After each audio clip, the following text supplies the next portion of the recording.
छपकराज क्यों बोलते हैं उनको जीती सल्लेखना? बहुत अच्छा प्रश्न किया है। देखो, छपक राज जो कर्मों का क्षय करने का उद्यम करता है उसको छपक राज कहते हैं। यूं तो जो केवल ज्ञान प्राप्त करने के लिए जो 8वीं 9वीं 10वीं 12वीं गुणस्थान में मुनि महाराज होते उनके परिणामों को छपक श्रेणी कहते हैं, मतलब कर्मों का क्षय करने वाले। उसी प्रकार समाधि के समय में कर्मों की विशेष नजरा होती है, विशेष क्षय करते हैं, इसलिए समाधि करने वाले को छपक राज कहा जाता है। ऐसा महाराज मेरा एक प्रश्न और है, यम संलेखना और वो जो नियम संलेखना, उसमें क्या अंतर है? यम संलेखना और नियम संलेखना, देखो ऐसा है, संलेखना शरीर को क्रश करना, कसाय को क्रश करने का नाम है। अब अंदर से कसाय का क्रश करना तो हमेशा ही होना चाहिए। शरीर का क्रश अंत में करते हैं, क्योंकि शरीर को क्रश नहीं करेंगे और शरीर धर्म ध्यान के योग नहीं है तो अशांति हो सकती, संक्लेश हो सकती, असंयम की प्राप्ति हो सकती है, नीचे गिर सकते हैं, संयम से नीचे आ सकते हैं। इसलिए काय संलेखना, शरीर को क्रश करना जरूरी होता है।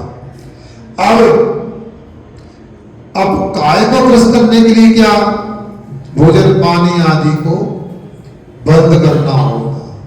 जिसकी सामर्थ्य होती है, अभ्यास है, आजीवन के लिए जो अन्न जल का त्याग करता है उसको यम संलेखना कहते हैं। यह माने आजीवन त्याग जो होता है यम कहलाता है, और परिमित काल के लिए त्याग होता है वो नियम कहलाता है। इसलिए जो क्रमशः एक एक दिन करके पहले भोजन का त्याग कर दिया, फिर स्वाद का त्याग कर दिया, फिर लेय पदार्थों का त्याग कर दिया, फिर पेय पदार्थों का त्याग कर दिया, पेय पदार्थों में दूध का त्याग किया, छाछ का त्याग किया, इसके बाद में जल का भी त्याग कर दिया। उसमें भी धीरे धीरे किया, उसने एक दिन का किया। उपवास भी करते, आज का उपवास अनुकूलता होगी तो कल भी उपवास कर सकते, मतलब पानी ले लेंगे, भोजन ले लेंगे। तो ये धीरे धीरे करना नियम संलेखना होती है। इसलिए सीमित काल के लिए त्याग करना नियम संलेखना, और आजीवन को त्याग करना अन्न जल का ये नियम संलेखना के अंतर्गत आता है। हमने बहुत सारी समाधि देखी भी, कुछ आचार्य की हासिल करवाने का सौभाग्य भी मिला, किंतु हमने 2008 में रायसेन जिले के बेगम मद में चतुर्मास किया था। वहां के सागर जिले के राजा बहेरा गांव से बाबा जी आए थे, उनका नाम था साबूलाल जी सोदिया। वो आए, बीमार थे, उनको उल्टी दस्त हो रहे थे। डॉक्टर भाई जी ने एमडी मेडिसिन वहां पर उनसे पूछा हमने क्या करना, उन्होंने कहा इनको ड्रिप लगाना, इंजेक्शन लगाना तो ठीक हो गए। तो हमने अंदाजा लगाया कि ये तो डॉक्टर लोग ऐसा कहेंगे, तो हमने मजाक में बोले डॉक्टर साहब ये हमारे हॉस्पिटल का पेशेंट है, आप घर जाओ, आपको आशीर्वाद। हमने नेचुरोपैथी से उनका उपचार किया, उल्टी दस्त बंद हो गए और उनकी संलेखना प्रारंभ की। और वो इतने अच्छे साधक थे, उनसे गए अनाज का त्याग करना है, बोले छाछ का त्याग करना, छाछ का त्याग करना, जल का त्याग करना। हमने कहा कल अष्टमी है, आपको जल अच्छे से लेना, कल उपवास करना है। हंसने लगे, उनकी हंसने का रहस्य पता नहीं लगा, और जब पानी पिया बाद आज से आजीवन के लिए जल का भी त्याग करता। 9 दिन तक उनकी संलेखना चलती रही और बड़े प्रसन्नता के साथ उन्होंने समाधि ग्रहण किया, आजीवन को त्याग किया और 9 उपवास के साथ में शरीर का त्याग किया। तो हमें पहले ऐसे छपक राज मिले जिन्होंने नियम संलेखना करके आदर्श प्राप्त प्रसिद्ध किया, अपने ग्रस्त जीवन को सार्थक किया। ऐसा समझना चाहिए। आगे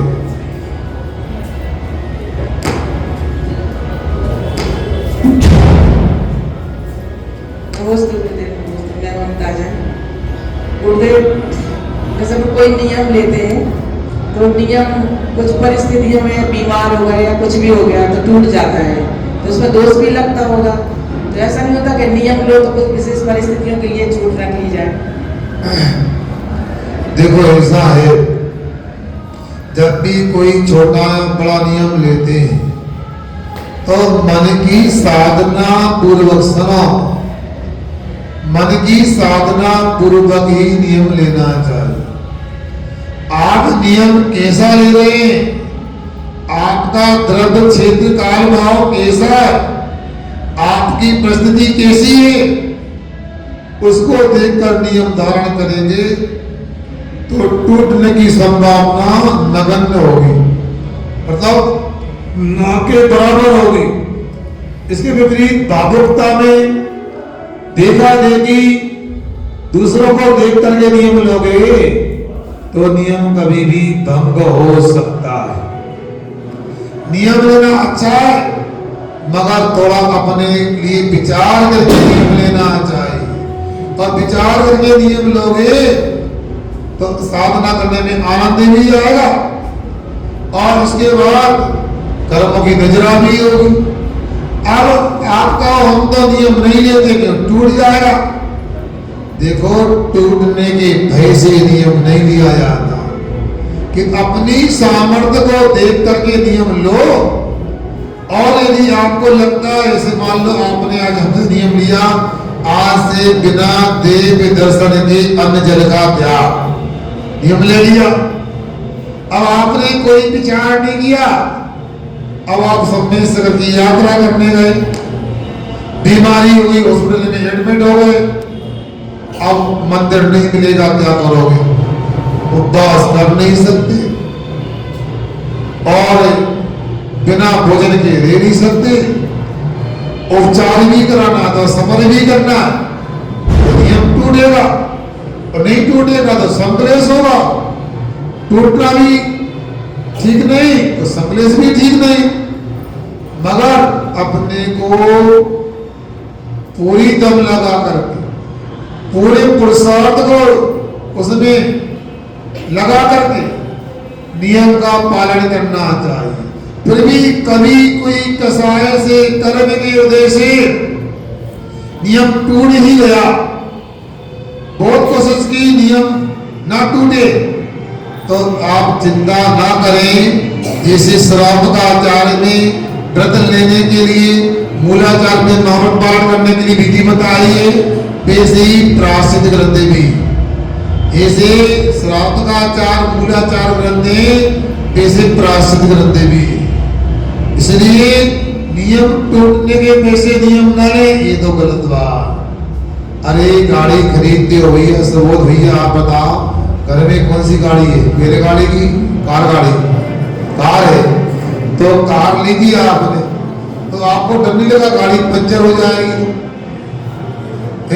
कांच फूट जाएगा तो, ब्रेक फेल हो जाएगा तो? यदि मान लो गाड़ी पंचर हो जाए, पहिया में हवा निकल जाए, क्या करते हो? ठीक करा देना। कहाँ जाते हो? गिराज में, वर्कशॉप में जाते हो। जैसे गाड़ी खरीदने के लिए शोरूम होते हैं, वैसे गाड़ी ठीक कराने के लिए गैरेज भी होते हैं ना। यदि गाड़ी कोई भी खराब ना हो, पंचर ना, तो उनका क्या हुआ? गैरेज वाला होगा। उसी प्रकार से पहले तो प्रयास करो गाड़ी पंचर ही ना हो, समझ के चलाओ, और पंचर हो जाए, खराब हो जाए तो गैरेज में ठीक करा लो। उसी प्रकार नियम लिया है, कोशिश करो नियम ना टूटे, दृढ़ता रखो, और टूट जाए तो अपनी डायरी में नोट कर लो, जिनसे नियम लिया उनके पास जाओ, निंदा कर रहा करो, प्रायश्चित का निवेदन करो, प्रायश्चित लो, उसका पालन करो, अपने आगे की यात्रा करो, मगर डरने की बात नहीं। हम लोग संसार में डरते नहीं, मोक्ष मार्ग में डरते। ये लोग कटिंग कराने आते, बताओ, जब नाई आपके इस तरह यह लगाता है, आपको डर नहीं लगता? कान काट देगा तो नहीं, जब यह मुझ काटता है देव भैया, आपको डर नहीं लगता? नाक काट देगा तो विश्वास होता ना, उसी प्रकार से अपने को स्वाध्याय करते हुए जिन्होंने नियम लिए, महाव्रत लिए, उनकी संगति में रह करके अपने को ये प्रेरणा लेना चाहिए। नियम कैसे धारण करते हैं, कैसे पालन करते हैं, और दोष लग जाता है यदि तो कैसे उसका सुधार करते हैं। इसी से कल्याण होने वाला है। आगे